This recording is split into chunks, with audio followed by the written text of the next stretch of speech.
In life, apparently there's death, taxes, and fans complaining about stupid shit. Allegedly.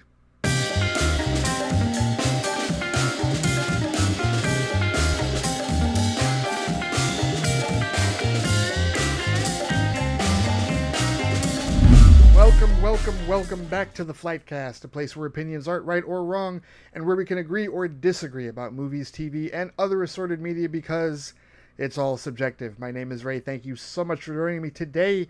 We're talking about fan complaints again. Yes, I know, par for the course with me. Because if I'm complaining about anything, it's not about the actual franchises. It's not about the actual decisions and creative freedom of anybody involved, like James Gunn, Kevin Feige, or even Alex Kurtzman.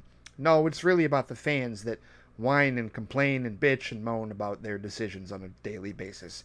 But we're going to take a bit of a different spin on it today, and we're going to actually ask the question, are the fan complaints real?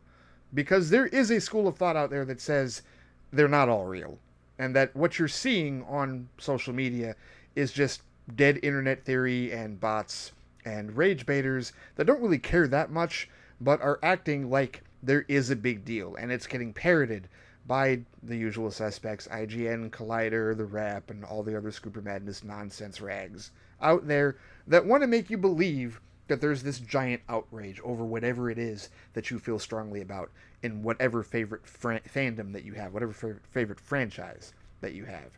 So we're going to take a look at a couple of specific complaints from our favorite franchises and identify whether or not they're real or not. So this isn't going to be just another rant show. I could do those till the live long day. You've heard me go on enough rants with respect to fans and whatnot. No, we're not going to do that. We're going to take a little bit of a different spin on it today. But of course, before diving headfirst into that, I want to remind everybody here, first of all, welcome if you're brand new to this channel. Welcome back if you've been to this channel before, or if you're listening to this at theflightcast.com, or wherever you get your podcast in audio form, whether it is on Pandora, whether it is on Spotify, whether it is on Overcast, whatever podcatcher you use to listen to this show, you can find this show, and you can find the listener feedback show, Flight Chat, at theflightcast.com. We just brought that back, and we've got another one cooking because we've got plenty of feedback, some D23 stuff. We're going to talk about some D23 stuff today with respect to the fan complaints, but a number of you have sent in feedback for D23, so stay tuned for that. I've also got to set a new deadline for everybody as far as when to get all the feedback in so that we can get it all collected and get on another regular schedule again with respect to the feedback show. But have no fear, send it all in. Those of you that have not sent yours in yet, everybody else send yours in, or yours will get read in the next episode, rather, I should say. But those are the audio podcasts that you can find at theflightcast.com. On YouTube, you can also find my other shows like Flight Review, my movie review show. I was totally intending to do an episode for The End of Oak Street, and I still am. Still going to do an episode for The End of Oak Street. Still stay tuned for that review coming up on Flight Review, because I did see it, and I do want to talk about it. There's a bit of a, not necessarily a dead period, but kind of the end of the summer blockbuster period, and that one's been getting a lot of buzz, and I definitely have some thoughts. Most certainly have some thoughts on that. D23 kind of derailed that for me last weekend, but stay tuned for that. I also just recently dropped an episode of Flightbox, my TV review show, because I am reviewing Lanterns. I'm watching Lanterns live. Yes, with all the shit that there is, too much shit to watch on TV and whatnot, I am keeping up with Lanterns, because this one's too big for me to avoid spoilers on social media on a regular basis. I would literally have to deactivate Threads and TikTok and every other social media account I have if I was actually going to stay in the bubble on Lanterns. But I'm talking about it weekly. I just did a review of the pilot episode. That is available at youtube.com/theflightcast. Check out that channel. You can watch that. And stay tuned every week for a new episode of Flightbox as we go through the next 7 weeks here talking about Lanterns on HBO. There's also Flight Alert, which I did an episode of that talking about all the big, huge announcements from D23, and that's going to be the news show now. Flight Alert is going to be the news show for sure. When new, like breaking news and whatnot, when stuff like that pops off, announcements, that's going to be the show for that, without question. We're going to do that, so stay tuned for that. Like I said, go back and watch the D23 episode that's up there now on YouTube, and then stay tuned for more episodes of Flight Alert when there is more big news upcoming as I can get to it. For those of you that are very loyal supporters of patreon.com/theflightcast, thank you so much for your patience and your support. The extended cut of the End of Oak Street review will probably be the next thing posted. That'll be coming up pretty soon here. I still want to try and figure out what I can do about Friday Flight, because I do want to still do that show, and I think I am. I think I'm going to try and find another way around that with respect to the whole flight and beer thing and whatnot. So stay tuned for that as well at patreon.com/theflightcast. Plus, I overhauled the website. I've got to overhaul the Patreon. And I'm tired of being full of empty promises when it comes to a lot of this shit. So stay tuned for that. Figure out exactly what we're going to do. But thank you so much thank you so much. Pardon me, those of you who have been very loyal supporters on patreon.com/theflightcast to this point. All right, let's get into it, because believe it or not, fans are complaining, allegedly, about some of our biggest franchises, and they all have to do with recent decisions, recent announcements, recent things that have come down about these franchises. 3 in particular that are near and dear to me, and I'm going to start with the one that, if I had to rank these, we're going to go in descending order. These 3 franchises in descending order of importance to me. They're all important to me, but I'm going to start with least important to most important. I'm going to start with Marvel, because right now there is this perception on social media that there are people out there whining up a storm about the new announcements for Marvel, specifically with the X-Men. And this is where we really have to start with the question of, are they really complaining? Is this really a fan complaint? There allegedly are people out there that have reservations, in fact, flat out doubts, about the castings for the X-Men in the MCU, in particular with Indy Neverready. Like, initially, the night of D23, the announcement was made, and I don't think it was necessarily a surprise to a lot of us that she was cast in the X-Men film. I think perhaps the surprise was that she was cast as Rogue. But I think for months, ever since Obsession became the massive mega hit that it has become this year, there has been this discussion. They even asked her, hey, have you had discussions? And I think she admitted that she talked to Jake Schreier, director of Thunderbolts, who will be directing X-Men. They had discussions, they had conversations about her playing a role, about her being involved in the X-Men. I think she had also publicly said that she would like to play Mystique. Little did we know, she was already talking to them about playing Rogue. Cool. But now apparently there is questions. There's concerns, right? There's doubts, allegedly. Now, I've seen some of it. I haven't seen a lot of it, but I did see a post or two. Now, I saw one person that was concerned about whether or not Indy Neverready was a downgrade from Anna Paquin from the Fox X-Men series. And here, let me just address that one real quick. No, not at all. But here's the problem. It's an unfair comparison. It really is. Because here's the thing. I'm the biggest fan. I'm as big of a fan of Fox X-Men as the next person. I'm a bigger fan of Fox X-Men. Because for me, the only Fox X-Men movies that I really think are like close to unwatchable, if we're really going to be negative about it, are X-Men The Last Stand and X-Men Origins Wolverine. And to be honest with you, I'd probably be more favorable to Origins Wolverine than I would be to Last Stand, because I've watched Last Stand within the last couple of years. We reviewed it a few years ago over at Squadcast Media for that Patreon. And yeah, there are so many things, there's so many issues that I have with that particular movie. That's why I don't really talk about it. Because you know me, I don't talk about stuff that I don't enjoy, because why would I do that? At any rate, the fact is, those are the only 2 Fox X-Men movies that I don't really care for that much. Which means I do care for Apocalypse, and I do care for Dark Phoenix. Those are the other 2 that, like, Ray, what the hell's wrong with you? How could you possibly watch the movies? And then to a lesser extent, some people do, shit on the Wolverine. But that movie is underrated, arguably the most underrated Fox X-Men film. My point is, I thoroughly enjoy Fox X-Men quite a bit. And believe me when I tell you that in no way, shape, or form do I think Indy Neverready is even remotely a downgrade from Anna Paquin. But it's a very unfair comparison, and it has nothing to do with Anna Paquin. In many ways, I look at Anna Paquin playing Rogue in the Fox X-Men movies the same way that I look at Helen Slater playing Supergirl in her film in 1984. The film isn't her fault, and the way that her character was portrayed isn't her fault, because it's not like the first X-Men movie is bad. No, first X-Men movie is good. X2 is excellent, right? Top tier Fox X-Men film. But the way that they designed the Rogue character for Anna Paquin was not fair in the grand scheme of things. And this was something that I didn't fully understand until about a year or so ago when I finally watched X-Men the Animated Series. For years, people told me, Ray, I just don't like Fox X-Men because they did this dirty, they did Rogue dirty here, they did Jubilee dirty there, they didn't do this right, they didn't do that right, I don't like what they do with Cyclops, and some of it I kind of got, but I just chalked it up to, well, those are people with expectations from the comics. And then I was like, no, it's really from X-Men the Animated Series on Fox, which I did not watch. I didn't watch that or Spider-Man. I was too busy watching Batman the Animated Series on repeat, right? So I finally watched X-Men the Animated Series in preparation for Season 1 of X-Men 97. And yes, I do still need to watch Season 2. I will. Should probably do a Flightbox episode on that too. At any rate, at that point, I remember I did a Patreon. You can find this episode at patreon.com/theflightcast. I did a podcast where I said, okay, guys, I get it. I reviewed X-Men the Animated Series. I said, I get it. I understand your complaints. I understand why you feel this way about Fox X-Men.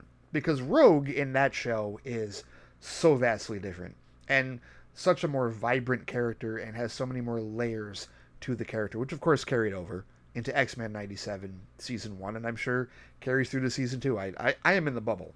I am. It's very dangerous sometimes to admit that you're in the bubble because you never know what asshole is going to spoil it for you, but I am in the bubble for X-Men 97 Season 2 for now. But the way that Rogue was portrayed in the animated series, I totally get why people felt the way that they did about Anna Paquin, and it's very similar, I think, to how Helen Slater was portrayed in Supergirl, right? She did what she could with what she was given, but she wasn't given a whole lot. Not nearly as much as Melissa Benoist was given in the CW, or as Millie Alcock was recently given in her film in the DCU. Both of those actresses had way more to work with as far as Kara Danvers or Kara Zor-El is concerned with that character than Helen Slater was back in 1984. And while I would say that what Anna Paquin was given was still better than what Helen Slater was given as far as the film, it was still off from what I know of the Rogue character. And I am supremely confident that Indy Navarrete is going to be given a better foundation for her portrayal of Rogue in this new X-Men film in the MCU than Anna Paquin was given. So I don't blame Anna Paquin. Anna Paquin's a fine actress. There's no issues with her whatsoever. She's won an Oscar for crying out loud. The piano, right? Pretty sure that's the case. But at any rate, yeah, so that... But the idea that we would consider Indy Navarrete a downgrade, where does that come from? Like, are there people out there that are really that big a fan of Anna Paquin's Rogue? I don't know those people. Like, other than that one person, and I did see this, but this is why I have to ask the question, is this real? Was this person actually saying that, or were they just saying it to get a rise? Is that really what this is? Because some of the other usual suspects that were commenting on, oh, the MCU is MCUing again, and it made no sense whatsoever, because they were complaining about all of the female castings. They were complaining about Sadie Sink as Jean Grey. They were complaining about Indy Navarrete as Rogue. They were complaining about Maya Boyd as Storm. I think they were also complaining about Emma Frost, Samara Weaving playing Emma Frost. And it's like, so you're upset that the MCU is casting female actresses, like females, in female roles? What are you looking for? You want them to go the other way? Are you looking for that? What are you looking for? No, you know what it is. From those people, from those bigoted pieces of shit out there that consistently use a dumbass phrase like MCU, those are the people that think that the X-Men should just be all male, even though it's never been all male. Not that I am aware of, right? All the classical incarnations of the X-Men that I am aware of, and I'm going back to the 90s, right? Because I'm a millennial.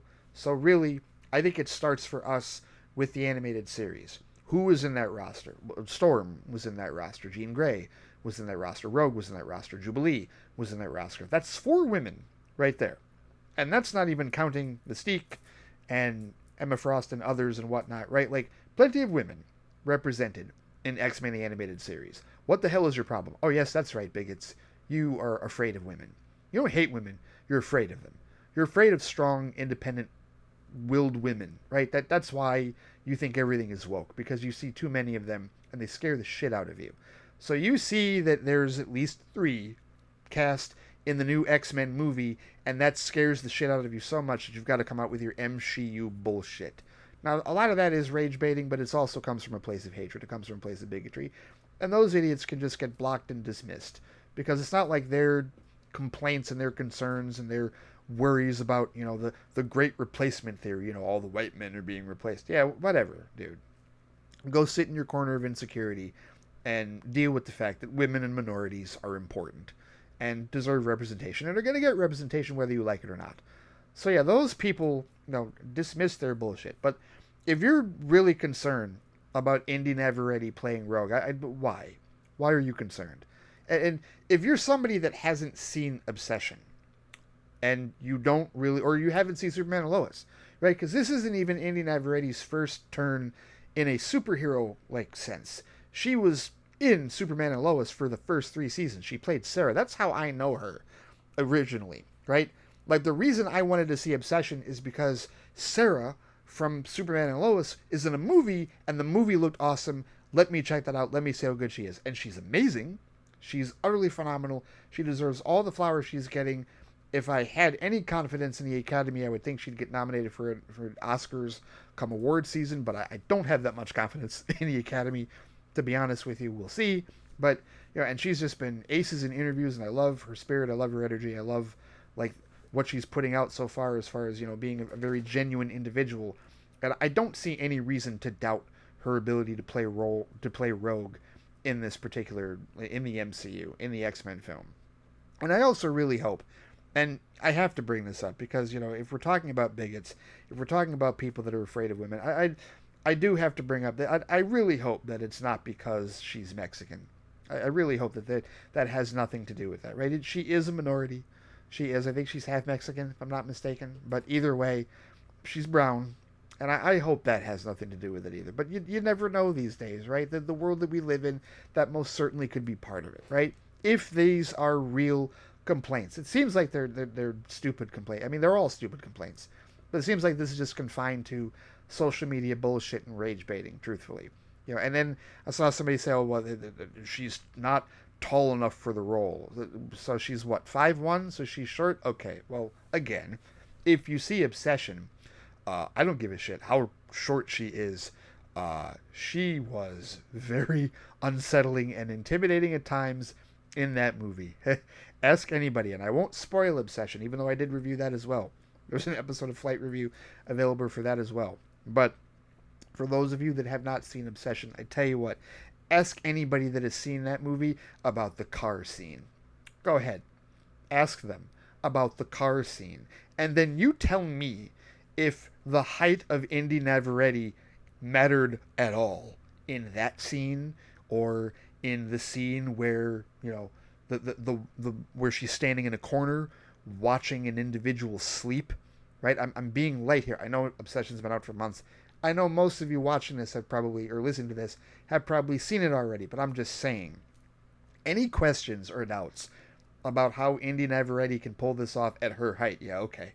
All right. And that's beyond all of the camera tricks, force perspective, and different angles that they can film her at, if it's really a problem. Oh, and by the way, if you really are complaining about her height, and again, I don't know that that's a real complaint, but some people are suggesting that it is. If you're really complaining about her height, may I remind you that we are going on 26 years of a 6'3" Wolverine, right? Hugh Jackman has never been the proper comic accurate size for Wolverine, and we don't give a damn, do we? No, we don't. He's Wolverine. He's so much Wolverine that I just recently watched another collection of reaction videos, because I mentioned before that I've gone down a rabbit hole with movie reaction videos. I watched a montage of people weeping at the end of Logan, and guess what? I was weeping too. In the theater 9 years ago in 2017 at the end of Logan. Don't tell me that Hugh Jackman isn't our Wolverine, because he is. He most certainly is. And his height has never mattered to us. It's mattered to some of the purists, and they can shut the hell up and sit in their corner, pound sand, do whatever. No. So, if that's what your complaint is with respect to Indy Navarrete, if that's real, then whatever. Easily dismissed. And any complaints with respect to this current X-Men cast, also easily dismissed. This extends into anybody, with Indy Navarrete also there, this also extends into complaints about Maya Boyd. Now those complaints, I don't see a ton of those myself, but I can believe that there are complaints about Maya Boyd as Storm, and that's because Maya Boyd is an unknown, And similar to David Johnson being cast as T'Challa Jr., the new Black Panther, right, instead of Damson Idris, there were people that were fan casting Jamie Lawson and others as well as Storm in the MCU. That did not happen. We have a new, pretty unknown actress who comes from the theater, young actress Maya Boyd, who's been cast in the role, and as far as I'm concerned, looks every bit the part. Okay, that's how we begin when we look to see whether or not we want actresses or actors that we think would fit a role, right? How do they look? Physically speaking, do they fit the role? Oh, she fits. She absolutely fits. I haven't seen a single picture of Maya Boyd from D23 or anywhere else in her resume on the internet that tells me she can't play Aurora Monroe. She most certainly looks like she can. Okay? Can she do the accent? Well, she's theater trained. I'm going to trust that she can. Or that she will learn, right? She'll get the dialect coach. She'll do whatever, right? I see nothing physically that leads me to believe she won't be a badass Storm at this point in time. But you got people out there with their egos and their fan casts. And this is why I don't do fan casts, guys, because fan casts put an unfair, expectation on an actor when they get cast. I said this in Flight Alert. First you get your hopes up when you do a fan cast. It rarely ever pans out. Yes, there have been some exceptions. You don't have to point them out. We know what the exceptions are as far as fan casts that have actually happened. But most of the time they do not happen the way that you want them to. So your expectations are dashed. And then on top of that, you start judging whoever was actually cast in the role against the fan cast that you wanted cast in the role. And that is patently unfair. There is absolutely nothing fair about comparing Maya Boyd to what you wanted Jamie Lawson to be, or what you wanted any other actress to be. And I was one of those that, back in the day, I wanted Angela Bassett to be Storm because I thought she would do a better job than Halle Berry, and that certainly is not fair to Halle Berry, because Halle Berry did what she did in Fox X-Men world, right? And I shouldn't be looking at that, and I do not judge it that way. I don't look at Halle Berry like, oh, well, Angela would have been so much better. I mean, yes, I do feel that Angela Bassett would have been better. I don't think Halle Berry was bad. Not at all. Most certainly not. Like, for what Fox X-Men did, she played the role. She is indeed Storm, right? I would say the same for Alexandra Shipp. I don't have issues with how either one of those women played the role, but this is why I don't do fan casts, because it's not right, it's not fair to hold them to your own personal expectations for something that was never discussed. Jamie Lawson never had any discussions with Jake Schreier or anybody else, right? Like, no, absolutely not. So, yeah, the fact that we are, not even a week out, not even a week removed from these castings, and allegedly there are complaints already. I mean, par for the course. We're not surprised if they're real, but they're all bullshit. And they're all just impatience, and they're all just ego-driven and arrogant, because to judge a cast before they have even we've not seen a trailer, a TV set, nothing has been filmed. The only member of the X-Men cast, the new X-Men cast, that has filmed anything is Sadie Sink, right? Because we know who she is already. Spoiler moratorium passed, right? We've seen her as Jean Grey at this point, right? That is all that we've seen, right? We've not seen anyone else in their roles. Why we would pass judgment on any of them before even a second of footage has been shot? Asinine. Absolutely asinine. And, with respect to Indy Navarrete, with respect to Maya Boyd, with respect to any of the others, even Sadie Sink, because we've seen Sadie Sink in one movie. We haven't seen her in, with the rest of the cast balanced out, in Westchester as part of Xavier's school. We have not seen that version, that part of Jean Grey's story yet. So, man, pump the brakes and chill, which, of course, trying to tell any fan that in this day and age, to try and tell them to be rational and reasonable, is a much more difficult proposition than it ever should be. But it is what it is. But yeah, so those are your primary Marvel complaints right now. Not too much. They're not complaining too much about the movies, right? Because they're prepping for Doomsday. But that is another complaint that actually we can talk about a little bit here with respect to Marvel before we move on to the next franchise. And that is the people complaining about this list that Marvel came out with, this recommended list of movies to watch in preparation for Avengers Doomsday. It's a list of about 15 movies, and for people who don't know, here I will try and call that list up here, because this was printed.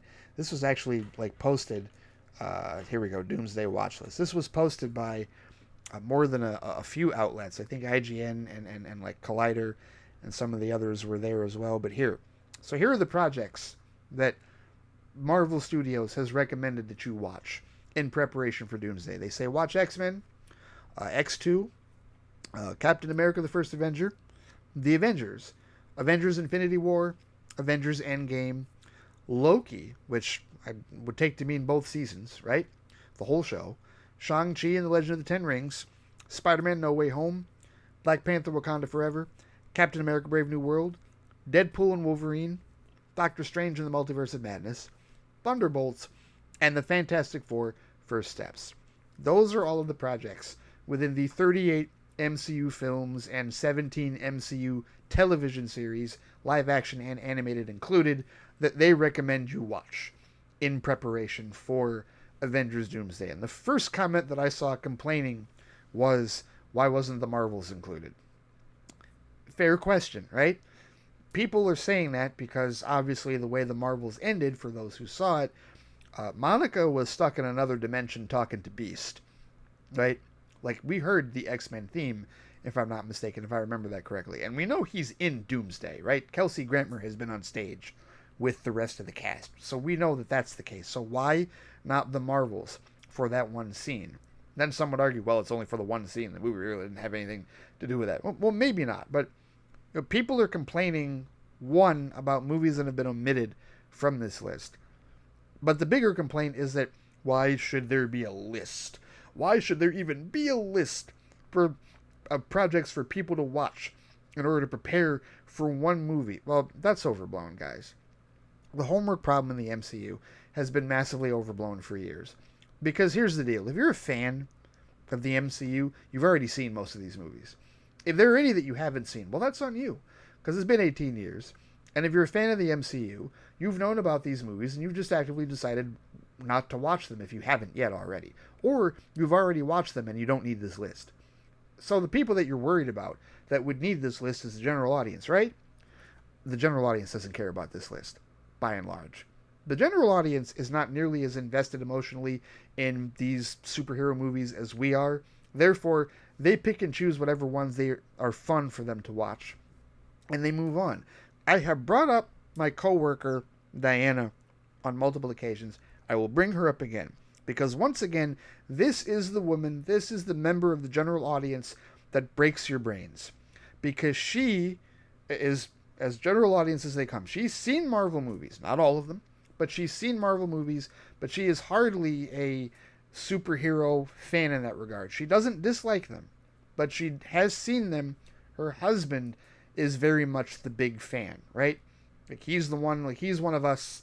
He's invested, right? He has shown her Infinity War. Avengers Infinity War. She enjoyed Infinity War, and yet to this day has still not had any inkling or itch to watch Endgame. Still has not. And I checked with her earlier because I'd said on Threads that she's seen Marvel movies since. As it turns out, she hasn't. She hasn't seen any Marvel movies since. However, she is a big Spider-Man fan. She likes Spider-Man and Superman. Spider-Man and Superman are her two favorites. She saw Superman last year and didn't see any Marvel movies, right? She saw Superman, enjoyed Superman, did not see Captain America Brave New World, did not see Thunderbolts, did not see Fantastic Four First Steps. And she doesn't think she's seen any of the MCU Spider-Man films, but she wants to see Spider-Man Brand New Day, right? So she wants to see all those, and probably it has seen Superman, probably will see Man of Tomorrow next year, but still has no inclination to find out what happened after Infinity War by watching Avengers Endgame. She said if her husband has it and like puts it on, she'll check it out and she'll probably watch it. And then I told her it was 3 hours. She goes, yeah, I don't know about that, because she doesn't really like really long movies either. So, and I mention her, she is a shining example of the general audience, because this is how the general audience behaves with respect to this. It's not that they don't like Marvel films. It's not that they don't enjoy superhero movies. They're just not as heavily invested as we are, and they couldn't give less than two shits about this list. They do not care. A large portion of the general audience will walk into Avengers Doomsday on December 18th without having seen most of these movies. And certainly without having seen the shows. I guarantee they haven't seen a second of Loki. Right? They're not going to know. They're going to go into it, they're going to watch the movie with their significant others who probably are big fans. And if they have questions because they get stuck on something, they'll ask. The significant other, male or female, will answer that question for them, and or non-binary. I can't forget that, male, female, or non-binary. The significant other will answer the question for them, and then they'll say okay and keep it moving. So this list, I mean, I know they did it. I know Marvel Studios did it for marketing purposes, but the general audience largely couldn't give less than two shits about this list. They do not care. They are not as heavily invested in this as we are, for continuity and completionist sake. So it's an overblown complaint. It's always been an overblown complaint. The only thing right now that the homework problem does for the MCU is it makes it intimidating if somebody wants to become a deeper fan of the Marvel Cinematic Universe. If they're just starting out now, 38 movies, soon to be 39 with Doomsday in the last 18 years, and 17 shows, because I think Vision Quest is going to be the 17th show. This again includes the animated series like What If and Marvel Zombies and Eyes of Wakanda as well. 17 shows within the MCU plus 39 movies over the last 18 years. That's very intimidating for somebody that is just now wanting to get into it. That's a person that if they want to try and become a fan might need a list if they don't want to watch all of it, but who knows, right? And that may lead them to just stick with the general audience perspective of I'll watch whatever I enjoy or whatever I'm interested in and skip the rest. That's just how it's going to go, guys. So yeah, that's always been an overblown complaint. And I remember I was one that used to argue that the homework problem was an issue. I no longer believe that. I really don't. Not for the general audience. I really don't think so. Again, it can be intimidating for somebody that wants to become a fan, but generally speaking for the general audience, no. I don't think they care. I really don't. So that's where I sit with respect to that. But that's everything so far that that has been raised as a complaint recently within Marvel Studios and the Marvel Cinematic Universe. So if they're real, bullshit, of course. If not, well, it's just rage baiting nonsense. Block them, move on, as far as I'm concerned. So that covers Marvel for this particular show. So now we turn to my second most important franchise that I'm talking about here as far as fan complaints, and that is DC. Yes, my second most important. You can probably guess what my number one is. We'll get to them later. But right now, let's talk about DC. What are the big complaints with respect to DC? Well, one of them I've talked about before. Another one I haven't really talked about a whole lot. Let's talk about the one that I've talked about before, and that is complaining about the structure of the DCU. Now, this is real. This is a very real complaint. I've gotten into arguments and discussions with people, accounts that have hundreds to thousands of followers, real individuals, not to mention, I'm sure, accounts with much less, bots and whatnot, 10 followers and no picture, and no threads of their own, that type of thing, right? Yeah, this is definitely a rage-baiting topic because we are 2 movies and we're now on our 3rd DCU show, right? There's been 3, right? We're talking Creature Commandos, animated, which, yes, I still need to watch that as well. There's too much shit to watch. Peacemaker Season 2, which I have watched. I am caught up on Peacemaker, and I reviewed that as well. But also, we're now in the middle of Lanterns, right? Lanterns is the most recent DCU series that we're in, and there have been a lot of thoughts with respect to the first episode, which I'm also going to talk about that here in a little bit here. But structure-wise, people have been complaining about the structure of the DCU. And I've already talked about this a little bit, but, there's some people on threads that have been bringing a different aspect of this into perspective that we really do need to talk about. And for those of you who are complaining about the structure of the DCU starting out, right? You don't understand why it's not Superman movie, Batman movie, Wonder Woman movie, and then Flash movie, Cyborg movie, leading to a big Justice League style Avengers thing. This is where I asked the question. Remember, I asked the question, do you have MCU envy? And a number of you did answer that question, right? And I thank you for your honest answers. We went through them in the last Flight Chat. But here's the deal, right? We're not just talking about the potential of having MCU envy. We're also talking about this default idea that the MCU structure is the only way to do a shared cinematic superhero universe. And of course that's false. Of course that's wrong. But I think that we're now at this point where this complaint is going to keep coming up, right? Because, if it's not... people are happy with Lanterns for the most part right now, right? But as soon as Clayface comes around and it doesn't, set the world on fire and make Obsession money, that's when people once again are going to be like, well, here comes another box office dud. The DCU has only made this much through 3 movies and is not faring well against whatever Avengers Doomsday is about to make, or what Spider-Man Brand New Day has already made, which those are dumb-ass comparisons, bad faith, not even remotely logical or logistical to make those comparisons. Clayface is a low-budget body horror movie. Comparing that to Spider-Man or Avengers is beyond asinine. You are a toxic piece of shit for doing so. I mean that, seriously, because you're only looking for trouble. You're not looking for an actual rational discussion if you're starting with those type of comparisons, and you know better than to do that. Do not tell me you don't, because if you don't know better, then you shouldn't be having these discussions at all. You are incapable of acting like a rational, reasonable adult in the first place. So it's rage baiters making this comparison. But this idea that James Gunn is focusing too much on smaller characters and he needs to develop the Trinity, and really, part of it is MCU envy, but the other part of it is MCU, like, programming, like default mode, right? Like, you believe that the only way the DCU can succeed is if they do something similar operationally to the MCU, which is interesting because, you know, they did all that X-Men casting, and I haven't heard a single individual talk about, you know, all the complaints about the X-Men casting, and no one is saying anything about, well, why don't we have a Storm movie first? Why don't we have a Jean Grey movie first? Why don't we have a Cyclops movie first? Why do we have a Professor X movie first? How come that complaint is only reserved for DC? You know, comparing it to the Avengers, it's not reserved for X-Men. Oh, that's right, because it's Marvel, and you're used to the idea of the X-Men being an ensemble first because that happened first.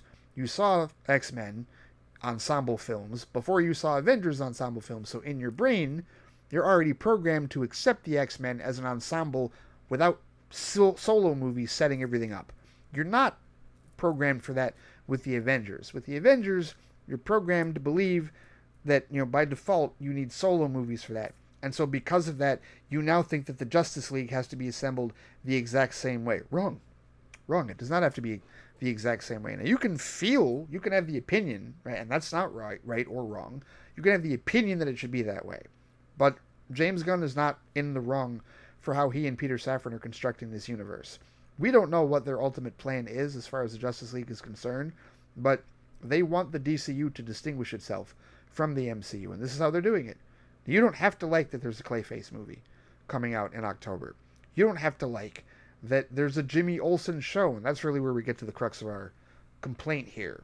Because there are people out there that are going, how dare you give Jimmy Olsen a television series before introducing Wonder Woman into the DCU? What is wrong with you? No one cares about Jimmy Olsen. Really? No one cares about Jimmy Olsen?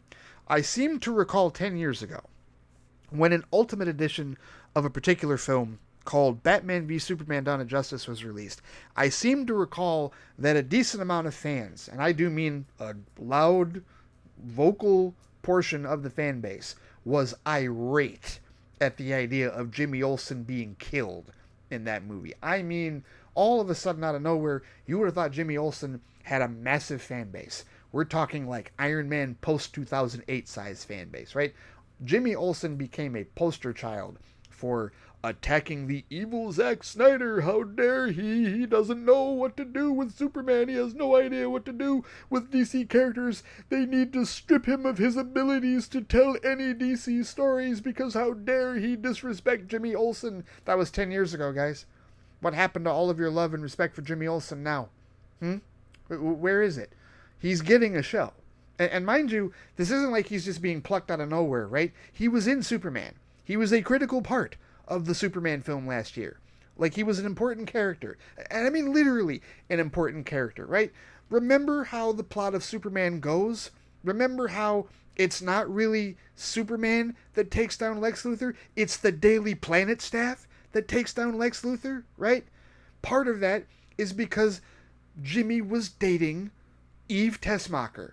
And Eve Tessmacher outed his entire plan to work with Baravia and to take down Jarhanpur and get land for himself, right? That's Jimmy Olsen's doing. He's the one that printed and posted the damn story that got Lex thrown in Belle Reve in the first place. Jimmy Olsen has already been established as an important character in the DCU, and because he's not Wonder Woman, because he's not Batman, because he's not a superhero, you deem him unworthy to have his own show off the bat before either of the other members of the Trinity, even though he has been firmly established as an important part of the DCU at this point in time. Get over yourselves. I mean this. Get over yourselves. Because these complaints I know are real. I know that this arrogance is actually persistent there. I don't know how anybody watching this show feels about it, but again, this is the height of hypocrisy. Height of hypocrisy. 10 years ago, Jimmy Olsen was your poster child for why Zack Snyder was the worst person on earth. And now he's a nothing. Now it's a crime against nature that how dare he get a show, even though he was prominently featured in the first DCU movie released. Prominently featured as an important member, a critical part of the Daily Planet team that helped take Lex Luthor down in Superman. And look, if you don't like the Superman movie, that's a whole other discussion. That's fine. But the fact of the matter is, it makes more logical sense, more logistical sense at this point, to make a Jimmy Olsen show, since he played such an integral part in the first Superman film, than it would be to do a Wonder Woman movie at this point. We haven't seen Wonder Woman yet. She hasn't been introduced yet. And don't tell me she should have been introduced in the Superman movie, because that would have taken focus away from Superman. Same thing with Batman, right? That's what people complain about. My buddy, another one of my buddies, Ken, he complained about, to this day, he still feels like Batman v Superman is not a Superman movie, that because it's largely about Batman, because he basically nerfed Superman's like powers or like, you know, presence away from him in that regard, stole it from him, right? And now you're talking about doing the same thing with Wonder Woman. The hypocrisy knows no bounds. Things that people were irate with back in 2016, they're okay with now, right? That's a rampant theme that I'm seeing within the DC fan base, and it's unfortunate. It is. It's very unfortunate.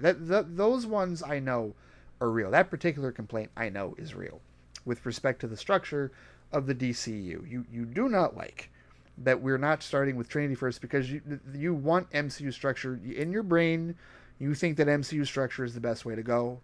You want to get to the Justice League as fast as possible, which again is ironic because they tried that before with the previous regime, and look what happened. Justice League happened, right?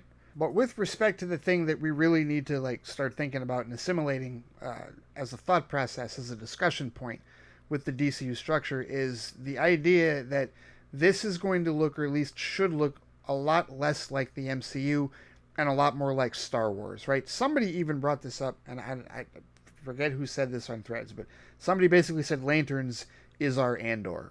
And I think that's a very apt comparison at this point in time, right? Because the vibes that I'm getting from Lanterns, at least after episode 1, are similar to Andor vibes in that regard, with relation to the rest of Star Wars. And that's very much, I think, how we should be proceeding as far as like looking at the future of the DCU structure. Less MCU, more Star Wars. And I think James Gunn I think he did make a statement like that. People have said that he has said that before, and I forget if he said that like in an interview or if he said it on Threads or social media or whatnot. I don't remember, but that's a very apt comparison, I think, at this point in time. Because when you look at Star Wars is a vast, sprawling universe, and we've seen it go in many different directions, right? Obviously, in the Disney Plus era, they focused far more on shows in the last 5 or 6 years than they have on movies. You know, you had the sequel trilogy, but then you had The Mandalorian off of that, had the Book of Boba Fett, had Ahsoka, had Andor, had The Acolyte. You know, like they've gone in different directions with the storytelling there, but they've expanded the universe, and they've given us different flavors with respect to tone, right? And that's the biggest complaint people are having about the DCU, is that the tone is inconsistent.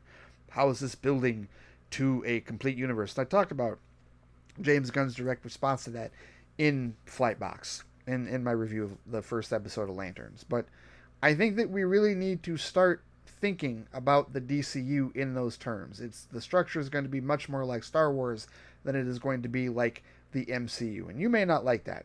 You may not agree with that at all. But it's a sound plan, in my opinion. If you want to do something that isn't just MCU 2.0, if you want to be more creator-driven, it is a sound plan to have a structure closer to Star Wars and to stick to it behind your creatives and whatnot. This means that you're not going to like every project. This means that not every project is going to be a slam dunk.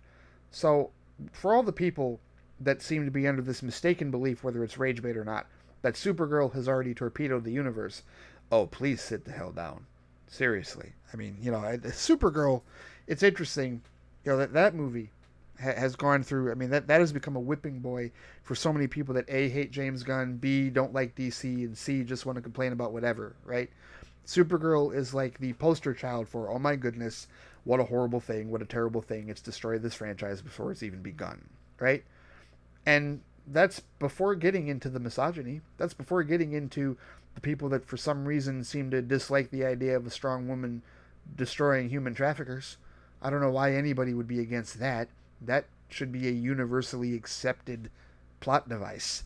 You want to see human traffickers destroyed, right? I mean, one would think, but hey, I guess not everybody out there is for that, but whatever. But the point is that the idea that the second film in the DCU was going to torpedo the entire franchise, absolutely asinine, absolutely ridiculous. No, don't give me the box office. I don't give a shit about the box office, and they don't either, because Lanterns is still going on right now, Clayface is still happening, and Man of Tomorrow was still being filmed, right? So you're not seeing the 2016 like course pivot that you saw, where the 6 weeks of reshoots for Suicide Squad and the BVS getting cut up the way that it was, and then the Justice League disaster. That's not happening right now. DC Studios is continuing as planned in that regard. And the more people that complain about the structure of the DCU, the more people that complain about Supergirl torpedoing all of it, the more they just kind of show that they don't want or at least in their brains, they're not programmed to believe that a new structure is possible, that a new structure can succeed. We're going to find out. And to me, I think it's as simple as saying, well, your smaller characters like Supergirl and Clayface aren't necessarily going to get you the dollars in the box office, but your bigger characters like Superman and Wonder Woman and Batman will, right? This idea that Supergirl is going to torpedo hype for Superman, no, certainly not. I think that the people that went and saw Superman last year will show up for Man of Tomorrow next year, and then any Supergirl fans, knowing that she'll be in there, they'll show up for that as well.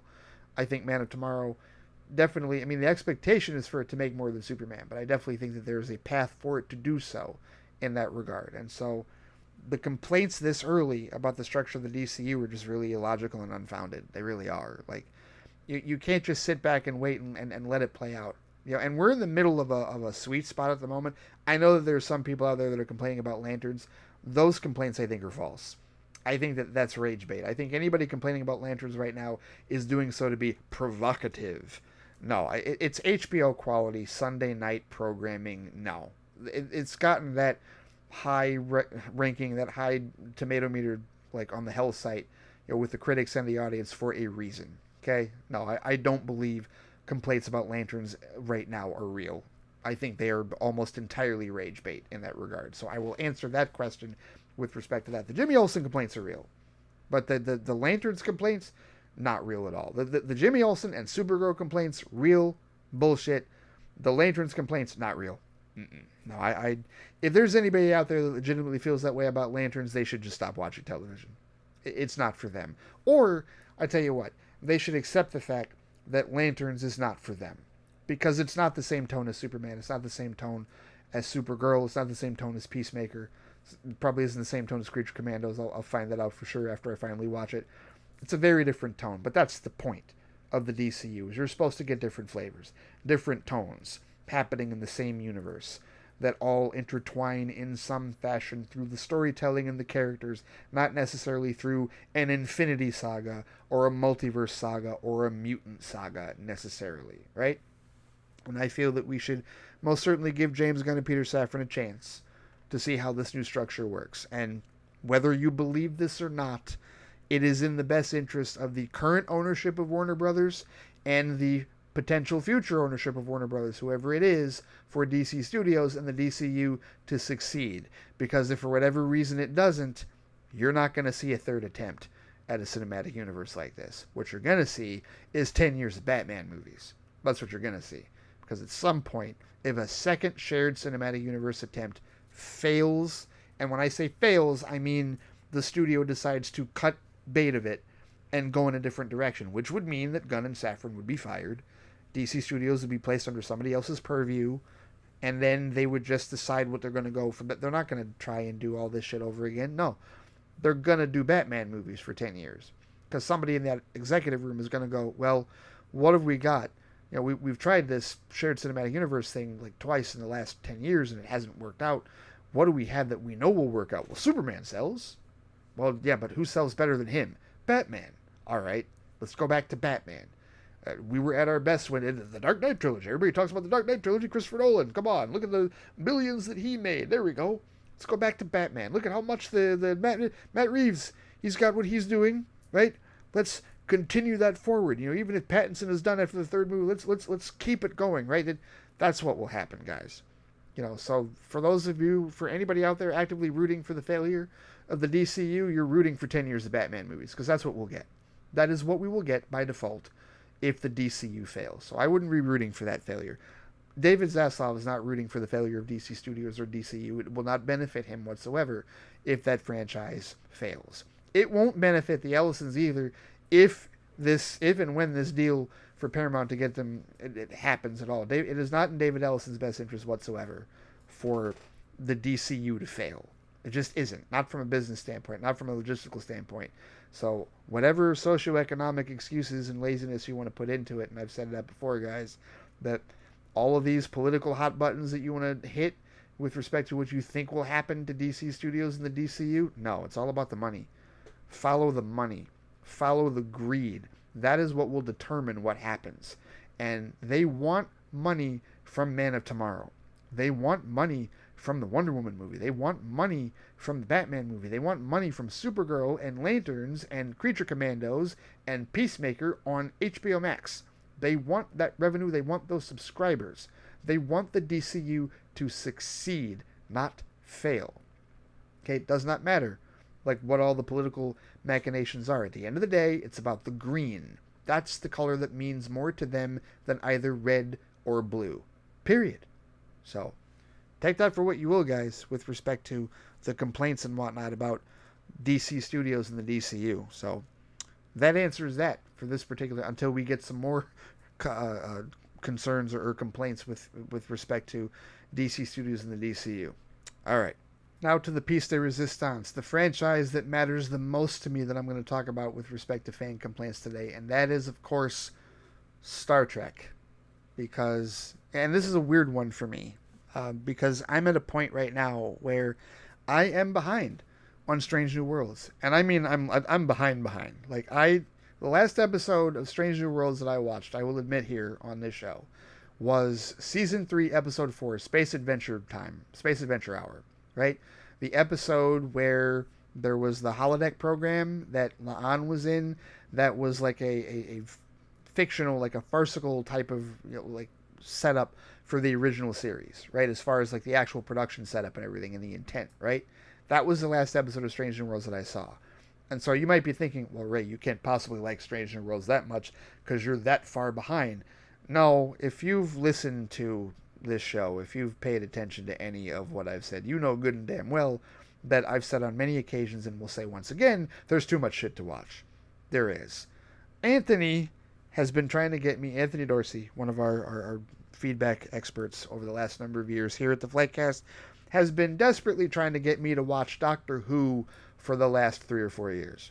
I mean, seriously. Like, if he's listening to this right now, he's already preparing another Threads post to remind me, hey, Doctor Who, available here, available there. Because as I've told him many times, the last Doctor that I watched in their entirety was the 11th Doctor, Matt Smith. I've seen 2 episodes of the 12th Doctor, right? The 12th Doctor. I've seen 2 episodes of Peter Capaldi, which means I've seen mostly none of his run.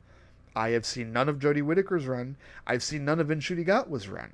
Right? Like, I am years behind on Doctor Who.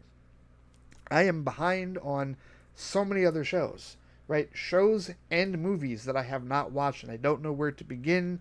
And plenty of you have said, hey, watch this, hey, watch that. I got a buddy at work, another co-worker of mine, who wants me to watch One Piece.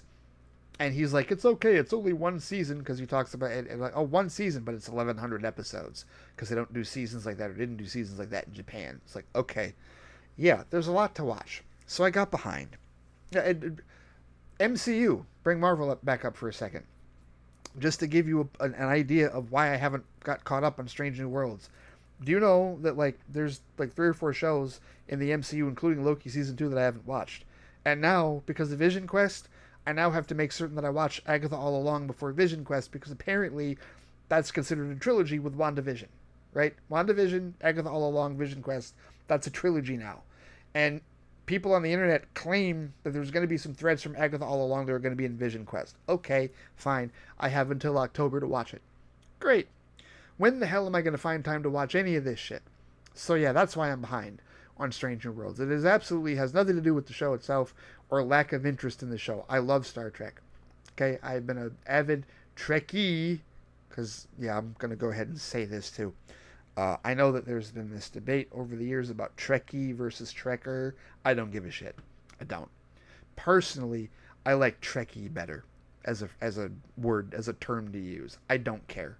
I do not care. If you want to use Trekker, fine. I think both terms are acceptable. I do. And I really don't care if you think they are or not. Because at the end of the day, we're all fans of Star Trek. And believe me, I've been a fan of this franchise for 35 years. Like, since I was 9 years old. It is my most favorite franchise on the planet. I would push aside DC and I would push aside Batman. I'd push aside every other superhero, whatever. If they said, Ray, you can only watch one franchise for the rest of your life, Star Trek. That is all I flippin' need with respect to franchises going forward, period. So, just to clarify that me being behind on Strange New Worlds has shit to do with the content, because that's what the complaint apparently is about right now. So I'm speaking on something that I haven't even watched yet, but I'm confident in what I'm about to speak on, because I have seen this, and I've been arguing all day with people about this. I posted on TikTok and Instagram and Threads and other places about it, because apparently the longtime Star Trek fans, many of them, are just all aghast at how goofy and silly the episodes for this season have been. Are we gonna ever get a serious Star Trek episode ever again? What is with this nonsense? And they're all upset because the episode releasing the day after I recorded this episode, the crew is puppets. Crew gets turned into puppets. Muppets, really. Because it's Jim Henson's Creature Shop. And we there's a question. If it's Jim Henson's Creature Shop, aren't they Muppets, not puppets? We know what the difference is. We know that there is a difference between Muppets and puppets. We know that. In terms of the design, in terms of the eyes, how they operate, we know there's a difference. These are Muppets. Okay? Like, when you look at the design of them in this episode, they're Muppets. Like, I've seen clips. I've seen pictures, right? They're Muppets. I think. If they're Jim Henson Creature Shop, they're Muppets. Like, do they have to be Kermit the Frog specifically, or Miss Piggy specifically, or Fozzie Bear specifically to be considered Muppets? I don't think so. I think if they're just Jim Henson, they're Muppets. Right? Because there were plenty of characters on Sesame Street that were Muppets, but, you know, they weren't part of the Muppet Show, right? You know, some of them crossed over, like Kermit crossed over, right? But not everybody did. Anyway, that's a whole other discussion. The point is that the fact that there's an episode coming out where the crew is Muppets has led many of the Star Trek fans online to be all just, I mean, in their feelings. Oh my goodness. It's so goofy. I can't believe. Why? Can we get some straightforward episodes? Really? Because Star Trek has never been a goofy franchise. Star Trek isn't inherently goofy a lot of the time. No, it isn't. And it's easier. It was better. Like, I could deal with goofy, schlocky episodes when it was 26 episode seasons, but it's 10 episode seasons, and it's ridiculous. I am so tired of that complaint. I am. I might get a little ranty on this one, because that is such a bullshit bad faith complaint. Why is it a bullshit bad faith complaint? I'll tell you why. Because if you really believe that, first of all, goofy and schlocky and gimmicky, that's a term I've seen a lot of people use on Threads today, those are very subjective terms. Okay, people think, somebody could argue that Star Trek II Wrath of Khan is gimmicky. Very gimmicky when you think about it. Because when you consider the heart of the franchise being to seek out new life and new civilizations, to explore strange new worlds, Wrath of Khan doesn't do any of that.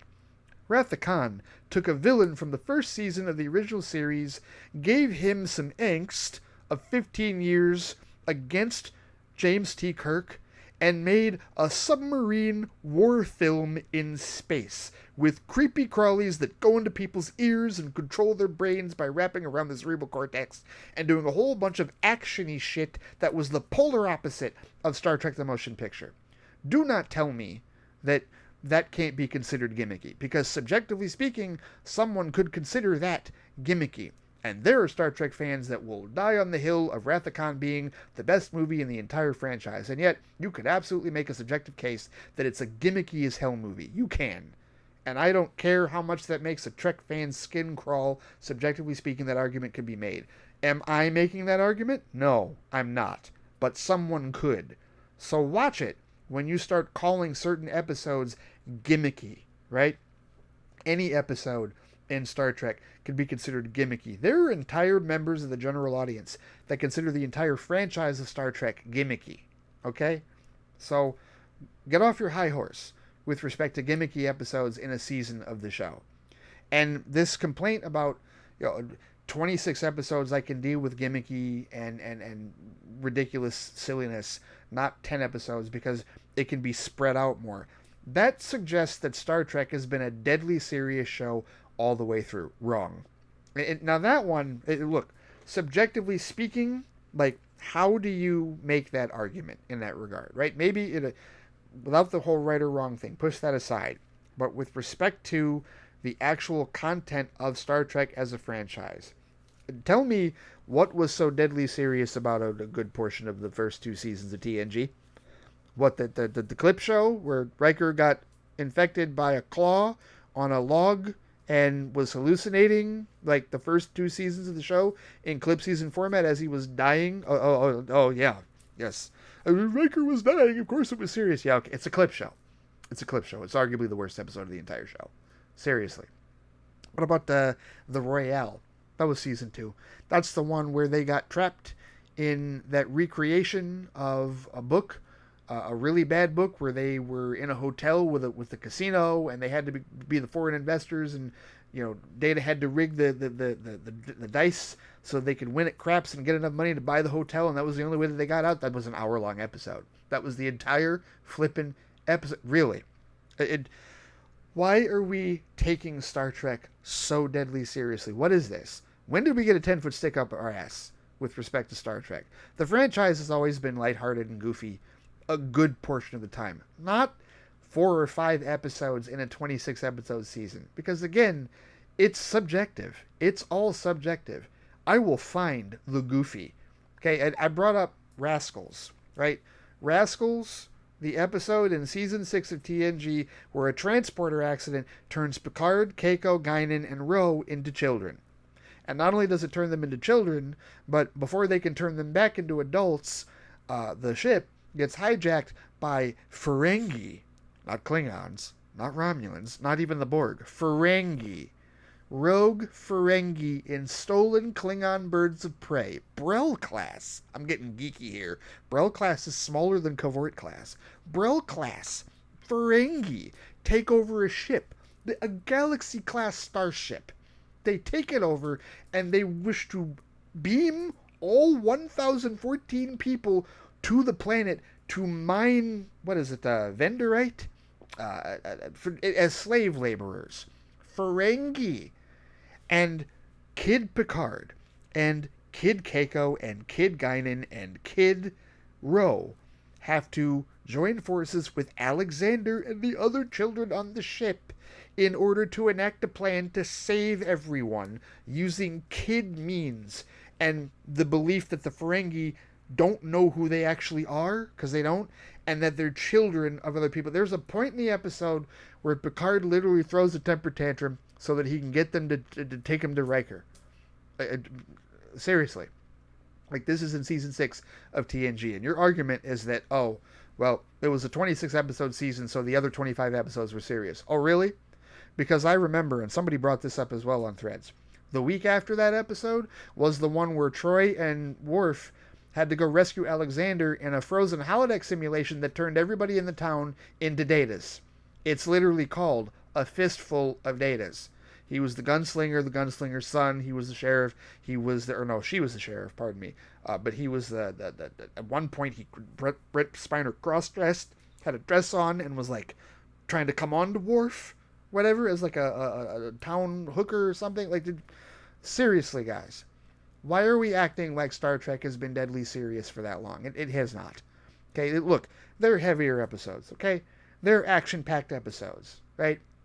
Cause and effect, best of both worlds. Like, there's some straight, like, hard sci-fi stuff. The Inner Light, yes, okay, I hear you on that.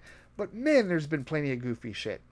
I don't even need to bring up the classic goofy episodes, like Spock's Brain, the episode of the original series in Season 3, where a society of less than intelligent individuals stole his brain to control their planet, right? I don't even have to bring that episode up, but I am.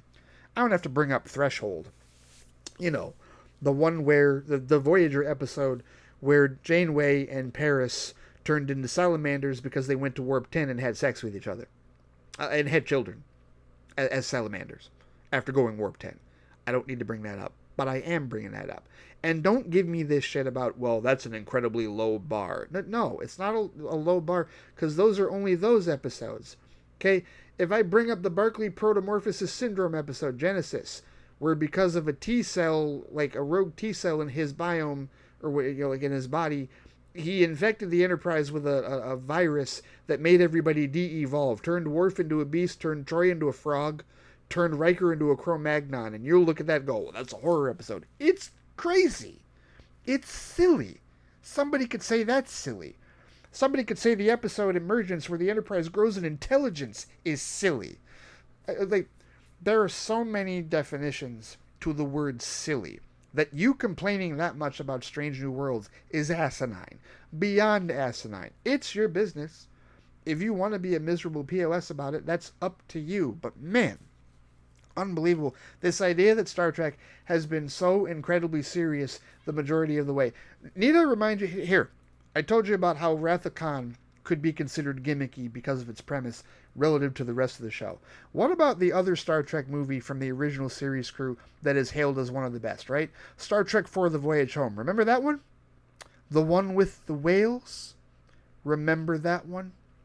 Remember how that's a fish out of water comedy where the crew goes back to 1986 San Francisco? Remember Nuclear Vessels? Remember Transparent Aluminum? You realize, of course, if we're given the formula, we're altering the future. Why? How do we know he didn't invent the thing? Okay, so your argument is that was one movie. There was no other goofiness the entire rest of the motion picture. Remember Motion Picture? Yes, that was the Gene Roddenberry Cerebral movie, right? But how many times have I heard people refer to the uniforms of that movie as pajamas? And I get it. They don't bother me, but I get it. I totally get why people say that about the motion picture and as far as the uniforms are concerned. And it's slow, and it's this, and it's that, right? And look, the premise, great, awesome. Voyager 6, all that, yes, totally get that. But come on. What are we doing here, right? You want to tell me that Star Trek V, The Final Frontier, Spock's half-brother, or Spock's half-brother, Sybok, who brainwashes the entire crew with the power of hugging? I mean that literally. That's how he does it. Power of hugging, and gets them to go search for God at the center of the galaxy.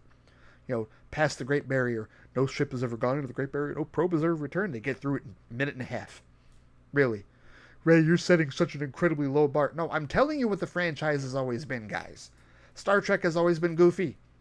Tribbles, for crying out loud. The show literally invented bisexual furballs that are born pregnant and eat a shitload and reproduce by the thousands. 1,771,561. That's assuming one tribble, multiplying with an average litter of 10, producing a new generation every 12 hours over a period of 3 days. Go check that. I said that by memory. I didn't read shit. Wasn't looking at the screen. I'm just saying, guys, this is what the franchise has always been. And I am saying this confidently without having watched any of Season 4 of Strange New Worlds, but I've heard certain things, right? I've heard about what they've, things here and there. I've tried to stay as mostly in the bubble as I can, but I've heard certain things about the first 3 episodes, and I know about this puppet episode. And I don't get it. I don't understand the logical nature of these complaints. I really don't. Like, what are we doing here? Why are we clutching our pearls so hard to Star Trek? This is no different. It's similar to the complaints. Every show, I guess, is going to get complaints, right?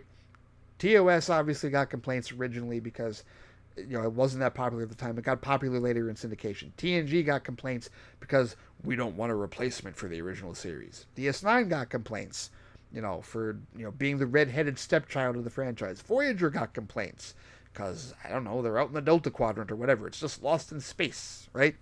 Enterprise got plenty of complaints. And I haven't. That's the one Star Trek show I haven't watched yet.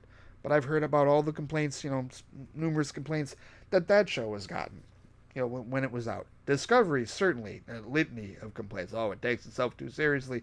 Michael Burnham is Mary Sue, and she cries too much. Oh, heaven forbid a human being, a strong, independent black woman, heaven forbid she be in touch with her damn feelings while commanding a damn starship. Through centuries, I might add. Whatever. Complaints about Picard, because I like the dynamic of the new crew. They didn't need to bring the old crew back in the third season. Whatever. Complaints about Lower Decks. I didn't need an animated Star Trek sitcom. It's a disgrace to the franchise. Everything's a damn disgrace to the franchise. They're just certain fans that are just never... They don't want to have fun. They just want to be miserable sods all the livelong day. Those complaints, unfortunately, are real. And I'm sure there's some rage bots that are capitalizing off of that too. But no, those complaints, unfortunately, it does show the pretentious asshat side of the Star Trek fandom, and it's ridiculous. It's utterly ridiculous to complain about the goofy nature of episodes. We're talking about 4 episodes in to the penultimate season of Strange New Worlds. That's the other thing. And somebody else, an account, Trek Legend, suggested that maybe the reason that they're complaining about this is because they know the show is ending. Because it is, right? We have the 10 episodes in season 4 this year, and then we'll have 6 episodes in season 5 next year, and then Strange New Worlds will be done. They're capping it at 46 episodes. It will not go any further. The Skydance new owners decided to cut bait of it because, unfortunately, it wasn't doing massive streaming numbers, right? It's not doing the numbers of any of the big Netflix hits or even Star Wars hits. It's doing numbers. There's an audience there, but Star Trek has never been a massive numbers grab on television. It wasn't back in the network days, and it's not on streaming, right? It's a cult classic franchise. Always has been for 60 years. They even, like, cinematically with the film, Wrath of Khan, like, if you look at the amount of money, never mind adjusted for inflation, like, never mind all that shit, it just didn't make that kind of money because it was never marketed as, like, a summer blockbuster. Star Trek movies were never marketed as summer blockbusters, like, by and large, until the Kelvin timeline, which is why the 3 Kelvin timeline movies made $1.1 billion, like, on their own, compared to the other films, the previous 10 movies, which didn't make anywhere near that, right? Star Trek has never been this incredible ratings darling. It's always been a cult classic, and cult classics do not command numbers that will get you renewed by new owners when they buy your company. It's not that big of an investment, right? It's different than with DC Studios, right? Like I've said before about with DC Studios, DC is a huge cash cow, and there's a track record of Batman and Superman making a lot of money for them, of Wonder Woman making over $800 million for them. That's why they want to see the DCU succeed, because they want to see those characters shine there. There's a precedent for that. There's no precedent like that for Star Trek. Only in the Kelvin timeline, which is probably why they're more than likely going to go to movies, because they want to get those numbers, right? They want to get the box office numbers that they had for the 2009 movie Into Darkness and even beyond, right? They look at the 1.1 billion over those 3 movies and they go, okay, we'll take more of that, as opposed to spending $10 million per episode for Paramount Plus content. We're going to end Strange New Worlds. We're going to end Starfleet Academy. We're going to let them play their last couple of seasons out, and then we're going to move in a different direction and try and, get some windfalls to the theater, right? They're within their rights to do that, whether we like it or not. But that's my whole point here, is that, maybe, as Trek Legends was suggesting, maybe the reason people are upset about the gimmicky episodes of Stranger Worlds is because they know the show is ending. And I still think that they're taking themselves way too seriously. They're taking the franchise way too seriously. And it's not that Star Trek is just a completely hokey and jokey franchise, but it is certainly not this deadly serious all the time franchise. No, it is not. Most certainly is not. I would say that compared to Battlestar Galactica, and mind you, I haven't watched all of the reboot Battlestar Galactica. I've seen most of season 1. But I can tell you that the tone of that show, much heavier and much more serious than Star Trek. And yeah, Ronald Moore, I know he came over from Star Trek. Battlestar Galactica is a heavier show. It's a war show. They're at war with the Cylons, right? It's a heavier show. Star Trek is not about war. Like, war happens. But still, at the core of Star Trek is to explore strange new worlds. Strange. Okay? To seek out new life and new civilizations. To boldly go where no one has gone before. Shit's gonna get weird. Shit has gotten weird for decades. In every permutation, in every reality of that show. Mirror universe or otherwise. Being this upset over the goofiness of Stranger World episodes is asinine, as far as I'm concerned. And you're taking the franchise way too seriously, and it just doesn't make any sense to me. Does not make any logistical sense to me. So those complaints, unfortunately, are real, and in my opinion, are bullshit. Because those are people that just, they want their Star Trek serious, and they want their Star Trek dramatic and action-packed and with as little goofiness as possible, since we were only getting 10 episodes. Yeah, okay. All right. Whatever. I've toyed around with the notion of going through all of the episodes of each of the previous shows and picking out which are the goofy episodes, but I guarantee there'd be disagreement. I guarantee that there are episodes of original series, TNG, DS9, Voyager, that I would look at as goofy and gimmicky. I wouldn't use that term, but gimmicky by their terms, and they would disagree with me. They're like, that episode wasn't gimmicky. That was this. That was that. I could totally flip that around. And you know what? This is why I can't wait to get caught up on Strange New Worlds. Because I bet that after I watch those episodes, I'm going to look at them and go, okay, well, no, this episode did this. This episode did that.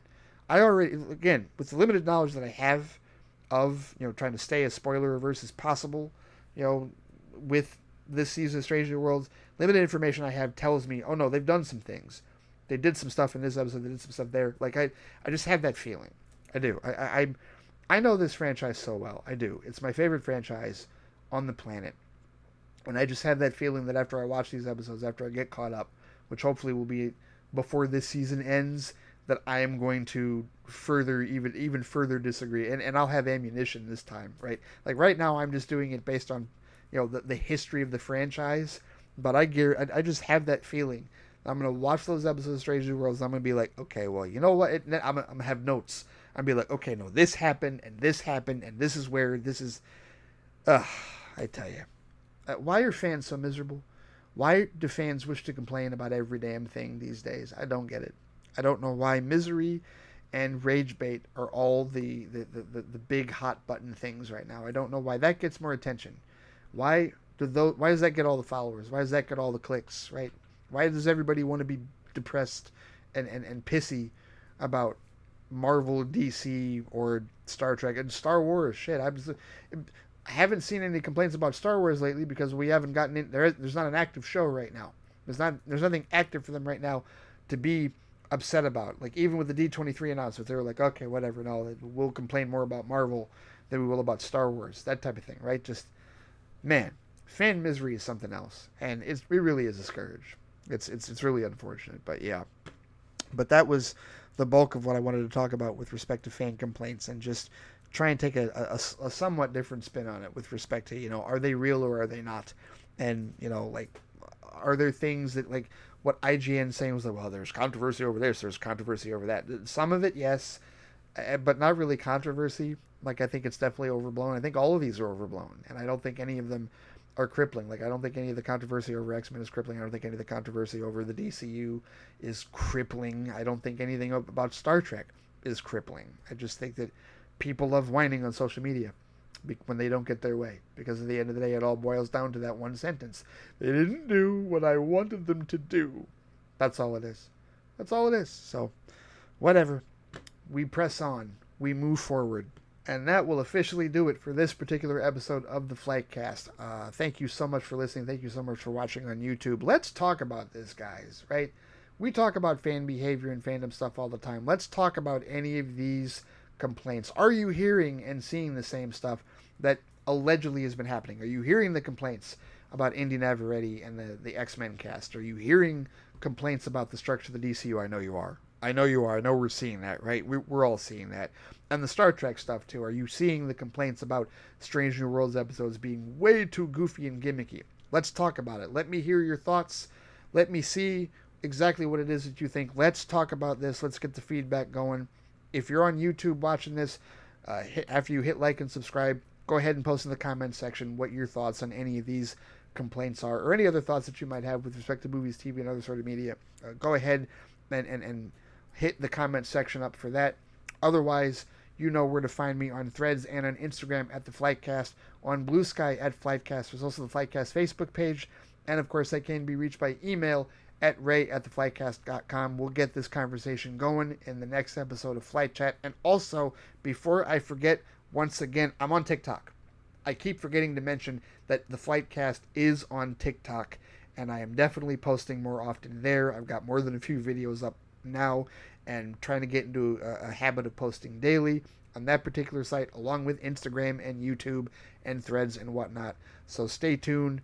The FliteCast on TikTok. Look for me on TikTok. I am on TikTok, for people who don't know. Some of you already know, but stay tuned for more videos and content there as well with respect to all of this. But until then, take care, stay safe out there, and I will see you all next time.